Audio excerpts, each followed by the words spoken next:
Делегация Чувашской республики отправилась в Калужскую область, чтобы участвовать в работе международной военно-исторической экспедиции «Западный фронт. Варшавское шоссе». В течение 2 недель чебоксарские школьники будут жить в полевых условиях.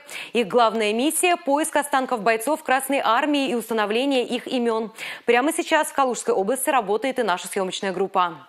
Порядка 200 тысяч человек из Чувашии ушли на фронты Великой Отечественной войны. Из них 106 тысяч не вернулись. Солдаты из Чувашии воевали и в Калужской области. 139-я стрелковая дивизия на 70% состояла из выходцев нашей республики. В сентябре 1943 года 18 добровольцев дивизии отправились на безымянную высоту – форсировать реку Десна. Практически все они сложили здесь свои головы, но враг был остановлен. Сейчас в Калужской области в поисковых мероприятиях участвуют и школьники нашей республики. Министр образования Чувашии, председатель регионального отделения Российского военно-исторического общества Дмитрий Захаров не в первый раз участвует в подобных экспедициях. Таких безымянных высот на территории Западной России очень много.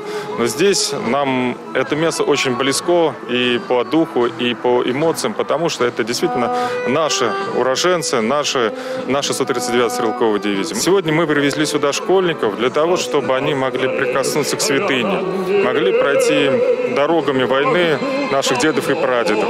В память о подвиге 139-й стрелковой дивизии сегодня открыли мемориальную доску в комплексе «Безымянная высота». После почтили память погибших на поле боя минутой молчания. Хотим показать, что Чувашия богата героями, богата теми людьми, которые участвовали во всех исторических событиях, которые сопровождали нашу большую родину. И это мероприятие тоже возможность прежде всего отдать дань тем людям, которые воевали на этой земле. Делегация из Чувашии также приняла участие в акции «Горсть земли». С собой она привезла землю с монумента воинской славы в Чебоксарах, а обратно заберет часть Калужской земли. Я поисковик, и для меня это очень важно и значительно побывать в местах, где как раз солдаты лежат и мирно покоятся после того, как их нашли, после того, как их перезахоронили и предали их памяти. И я считаю, что очень важно существование таких мест, поскольку память должна сохраняться, передаваться и так далее. Ребята также посетили музей «Зайцева гора» и возложили цветы на могилу уроженца Чувашии Василия Васильева, погибшего в боях за эту безымянную высоту. Завтра школьники выйдут на места проведения поисковых работ.